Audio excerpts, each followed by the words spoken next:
In this quick tutorial, I would like to show you how to use the shadow catcher within Blender Cycles.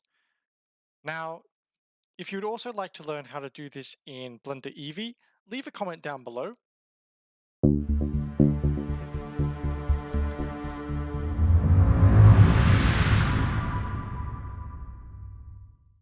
But for now, let's get started.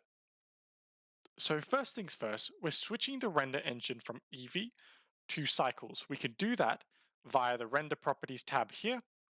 So just switch to Cycles. So now that we've switched to cycles, we're going to get a few more settings on a lot of our objects. So let me just show you very quickly. So if I come over here to the object properties while my cube is selected, we're going to notice that under visibility, we have just a few more options such as ray visibility. I think you might have seen it already, shadow catcher. Holdout's also a part of Eevee, and then we've got culling as well. So if I just switch this back to Eevee, jump back in, visibility, you'll see that we don't get quite as many options in Eevee. The holdout is a part of the visibility up here, and it's not actually a per object checkbox in this area here in Eevee. So I'm just switching back now to cycles. So to make an object a shadow catcher, we need to turn this shadow catcher checkbox on. So let me just delete this cube and create a new plane. And we're going to call this, double clicking, shadow catcher. To create an object, all that you're going to do is press Shift A to add, and then navigate to mesh and then create whichever mesh you would like. Now it's always going to be created at the 3D cursor by default. If you would like to learn more about the 3D cursor, I have a video of that. I definitely recommend watching it if you're having a difficult time coming to grips with the 3D cursor. So moving back on, we're going to check shadow catcher, and now this object is essentially a shadow catcher. So if I add a cube, move this up, and now let's render, we're going to see that our object here is invisible and we're displaying a shadow onto it. See how the lighting really isn't being affected too much? Now, just to highlight this effect further, I'm going to change the world settings so that the environment is transparent. So let's go to Render Properties, Film, Transparent. And as you can see, our background is transparent. Now, a note on a shadow catcher. A shadow catcher is almost like a holdout shader. So anything beneath this shadow catcher isn't going to be visible. So if I create a new object, and now that object's beneath the shadow catcher, do you see how if we're above the shadow catcher, we're not able to see it? So that is something that I would just like to impress upon you and make you aware of it. So if we wanted to now get this cube and shadow catcher into a new scene, for example, we would need to composite it in. So to do that, I'm going to select my cube and shadow catcher, grab it. I'm going to press M to move it to a new collection, and we'll call this collection Shadows, and press OK. Then we're going to use the view layers. Now, I'm just going to touch on this briefly and show you. This isn't a tutorial on compositing, but I'm just going to show you very quickly how to do this. So Blender uses view layers for compositing, and right now we're in the default view layer called view layer. So I'm going to create a new view layer, and I'm going to say copy settings, and now I'm going to name this shadow. And from this list, we can pick the view layer and the shadow now. Let's also name this normal. So in normal, I'm going to uncheck shadows, and I'm also going to create another cube, and I'll put it over here perhaps. Let's see if it's in camera. Yeah, it is.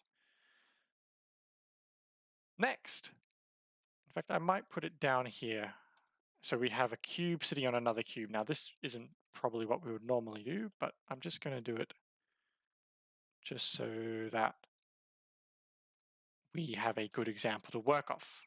So I've just very roughly placed it in position.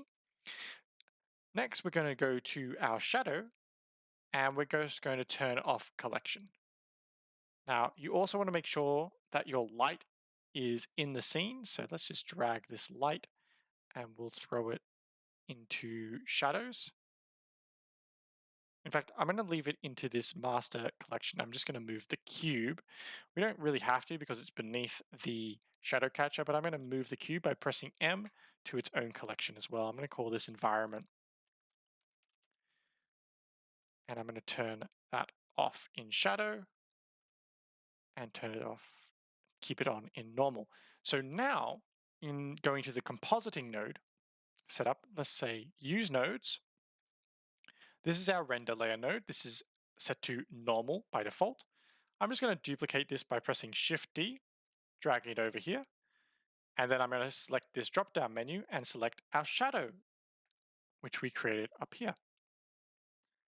So now what we can do is we can press Shift A again, and we're going to add an alpha over. And I think from memory, this image goes into the top, this image goes into the bottom, and that image goes into the composite image, and then we'll use the alpha as the factor of the alpha over. So now let's press function 12 to render. I'm going to speed this section up, but essentially what it's going to do is it's going to render both passes of our view layer. So right now, scene normal, that's our view layer, is being rendered. And then afterwards, our shadow is going to be rendered. So I'll see you in just a second. Perfect. So now just so that I'm able to see the composite within the compositing setup. Now I've obviously gotten the composite wrong just a little bit, so let's fix that now quickly. I'm going to search for a reroute, throw a reroute on, plonk it in here, make sure that that Y is highlight before dropping it down, and then using G to move it. Then I'm also going to create a new viewer as such, throw it into the image, and I'm also going to go to view and fit. Perfect. So now, as you can see, we're having a few problems. So let's just chuck that out for now, and let's throw this like that. There we go. That's looking much nicer, I would have to say. I don't even think we would need to use the alpha as much. We can if we would like to.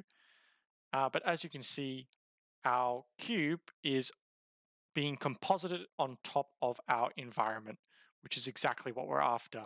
Now, of course, we didn't do a fantastic job. See how that shadow is being clipped off the edge there? But this is sort of the premise of how we composite the shadow catcher onto, let's say, a picture, for example. So you're rendering a car, and then you want to render it on top of a picture of a street. This is a good way of doing it, and a very simplistic way. So I hope that this has been able to introduce you to how to use shadow catchers within Blender cycles. This isn't the only way, but it is by far the most easiest way. So let me know what you think of this tutorial below. If you've liked it, give it a like. If you've disliked it, give it a dislike, and let me know where I've gone wrong so that I can improve for next time. Also, if you would like more tutorials like this, be sure to hit that subscribe and bell button so that you're notified on a new video's release. It helps out the channel so much, and I cannot thank everyone enough who have already done so. Thank you so much for watching. My name's Hayden Falzon from falzonfantasy.com, signing off.